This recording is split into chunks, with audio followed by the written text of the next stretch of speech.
What's up, party people? It's your boy Quaz coming at you. Man, I am so sorry for not posting the podcast. I think the last one I posted was last Friday with D.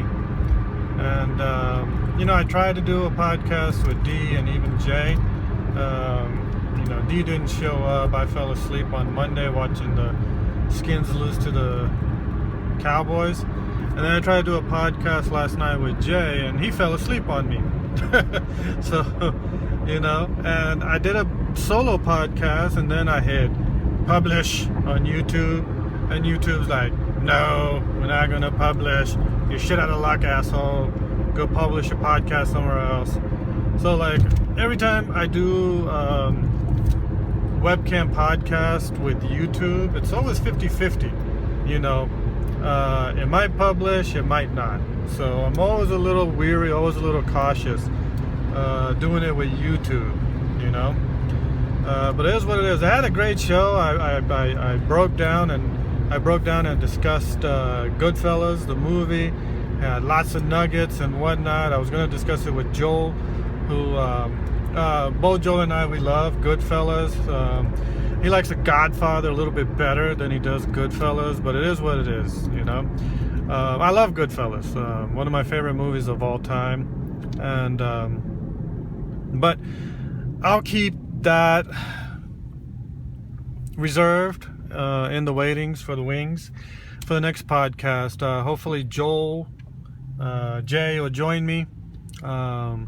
Friday, we're planning on doing a podcast. It'll either be Jay or D who will join me for the podcast, and we'll go from there. Lots going on in the world of college football and NFL for that matter, and even NBA. Golden State, they're still undefeated, going on 22 right now, and they have a big Christmas Day showdown with LeBron and the Cavaliers. That's beginning being hyped up by the NBA. Kobe Bryant retiring. Do we care? Do I care? Not really. Where does Kobe go down in the annals of all-time greats in the NBA? I would say top 10, maybe top 5. That's open for discussion for another day. But he should have retired, maybe last year, maybe even 2 years ago, because the Black Mamba has lost his bite, and it's showing. The dude can barely jump an inch off the ground now, and all he does is jumpers. If he tries to do, run for the basket like he did when he was a younger dude, no. The young bucks that are out there, they're just going to shut him down. They're faster and quicker, and they'll just block his shot into next week if he tries that shit. College football, you got the Final Four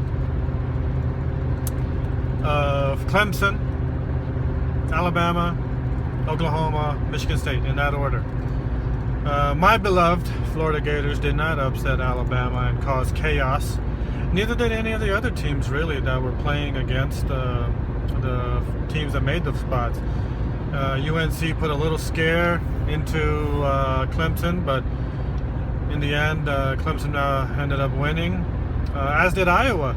That was a great game. It came down to final drive and whatnot for Michigan State to beat Iowa. But those three teams, they took care of business. As did Oklahoma the week before. Oklahoma ran through the gauntlet of the Big 12, and came out as the superior team. And I have no problems with the Final Four rankings. All four teams deserve to be where they are in the playoffs. They deserved it. They beat out everyone. Michigan State deserves it. Alabama deserves it. Clemson, but they won out. You can't argue much against undefeated, right? So now we have Clemson versus Oklahoma, Alabama versus Michigan State in the New Year's Eve semi-playoffs for college football. My gut reaction for those two teams, I'm going to take Oklahoma over Clemson in the Orange Bowl, and I want to say Michigan State, but I don't think they have enough for Alabama. So it'll be Alabama, Oklahoma in the college championship, 2 weeks after the New Year's Eve playoffs. So some of the bowl matchups I really don't care for, because like if there's not a lot on the line, like there was like on the final weekend of college football where you knew Michigan State had to beat Iowa, you knew Clemson had to beat UNC, and Alabama had to beat the Gators to get earn their spots. The other bowls really don't care. Don't care about the Fiesta. Don't care about the Orange. Don't care about the Poncita Bowl, which Navy always plays in. Gators are playing Michigan, the Citrus Bowl. But who really cares? Who really cares? I don't. I'll watch them, maybe put some money on them, but that's about it. NFL news: Carolina still undefeated, and deservedly so, because I had kind of called a mini upset of picking the Saints against Carolina last weekend, but Carolina, they proved that they're deserving of their unbeaten status. The rest of their schedule looks pretty easy, knock on wood for Carolina. Only real test they might have is maybe Falcons, maybe the Gents in the Meadowlands, but that's not really competition for Carolina unless Ron Rivera decides to rest his starters after Carolina wraps up home field advantage after 12 victories. Who's to say? Maybe they'll be like the 16 or 18-0 Patriots and decide to go for the unbeaten record, or maybe Rivera's like, fuck the unbeaten records, we got home field advantage. Cam, you're sitting. Starters, you're sitting. The other big question is, what's wrong with the Patriots? They've lost 2 in a row now, and much like last season when the Patriots started, 2-3 in September, or 2-4 in September. What's wrong with the Patriots? I'm like, chill, relax. In the words of Aaron Rodgers, Patriots are the Patriots.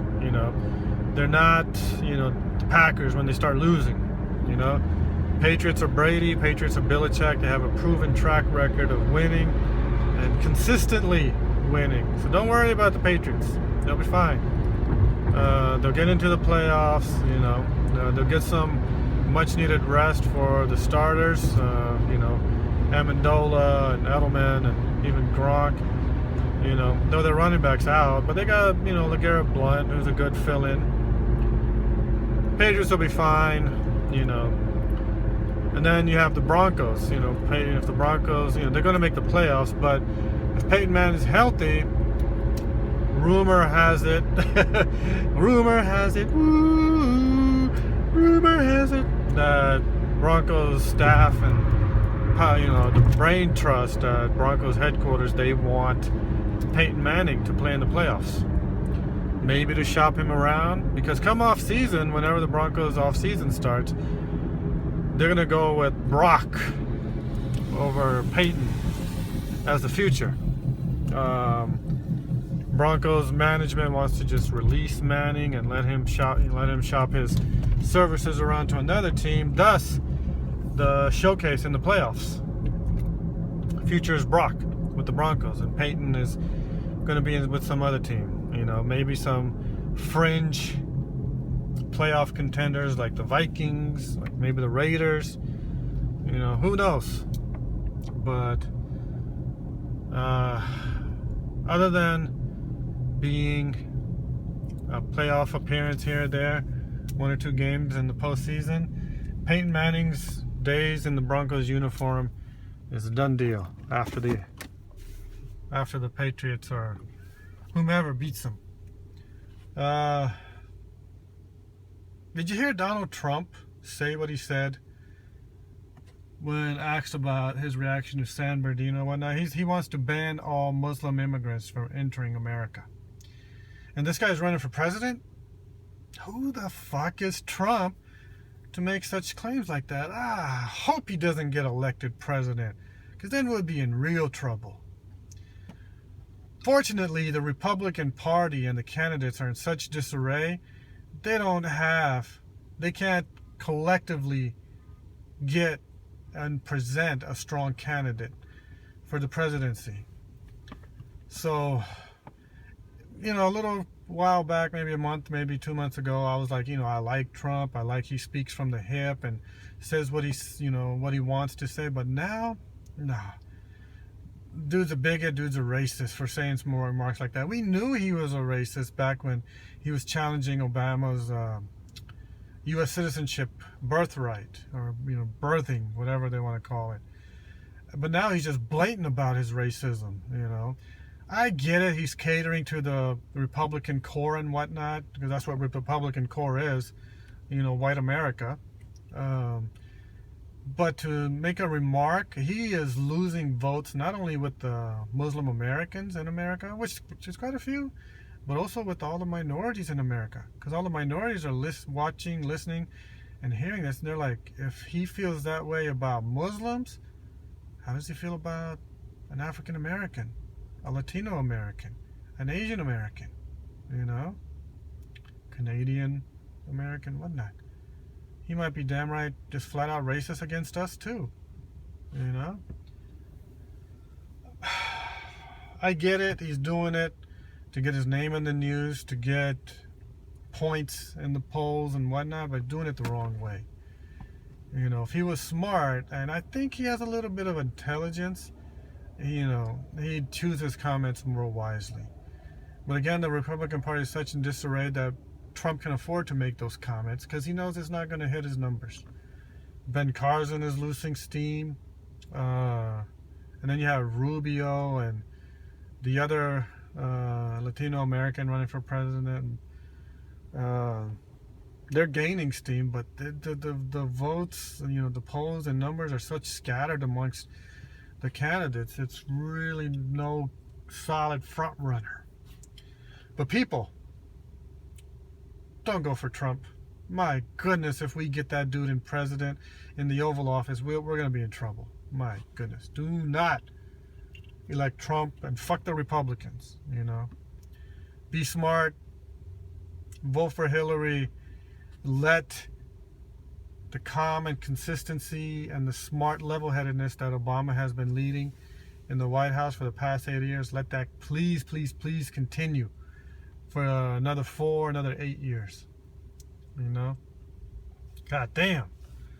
And all the still a lot of backlash from the San Bernardino shooting.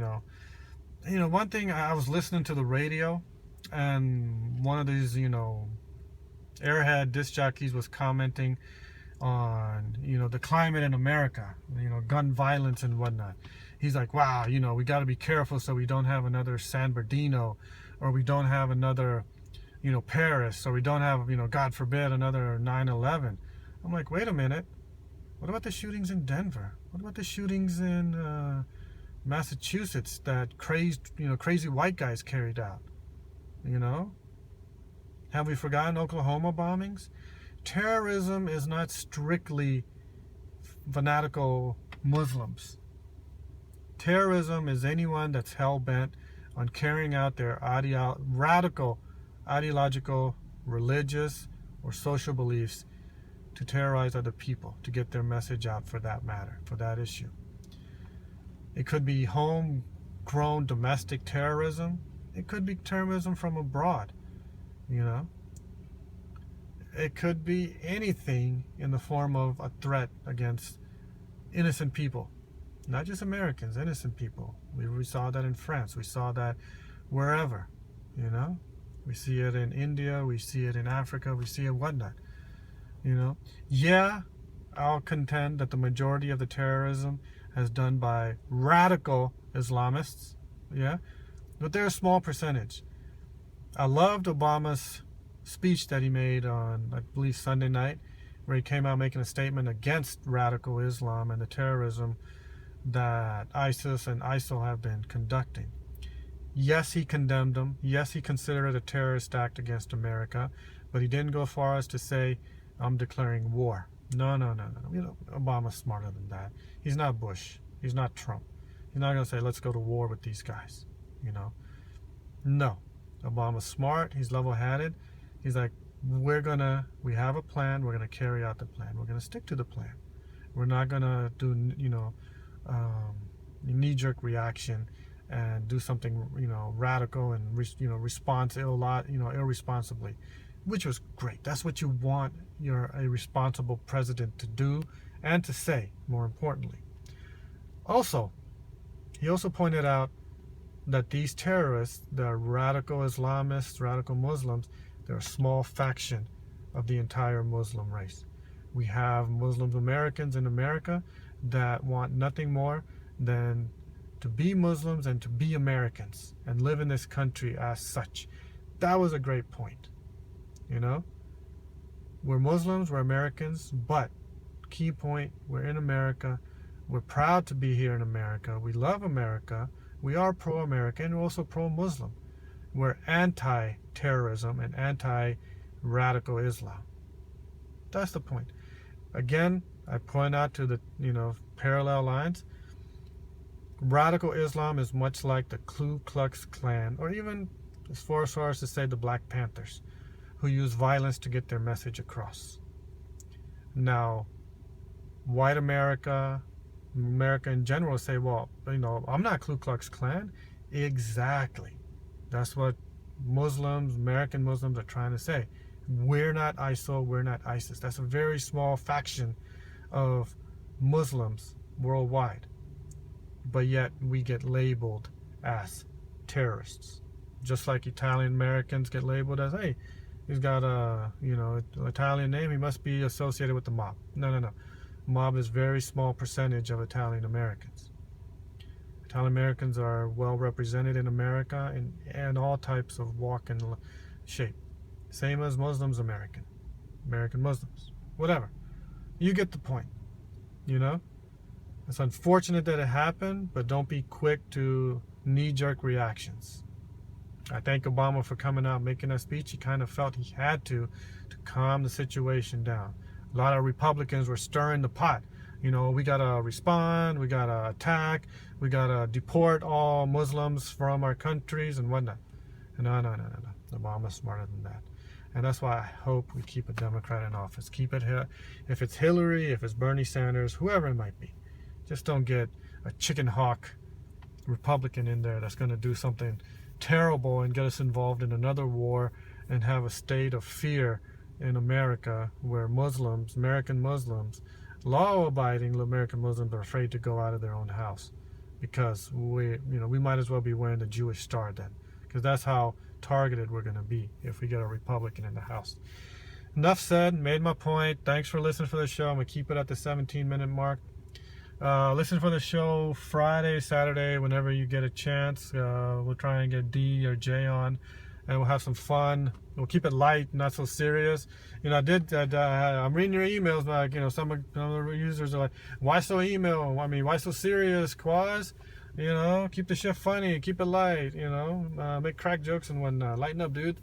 I get the message, but, I'm responding to current events that are happening, climate in America and so forth, Don't mean to get the show all political, but, sometimes you have to react to what's going on in America, what's going on in the world. Whatever. Thanks for listening, party people. This is your boy Quaz. This is the Quazemoto Show. Hit me up on my email, quazemotoshow@gmail.com. Peace.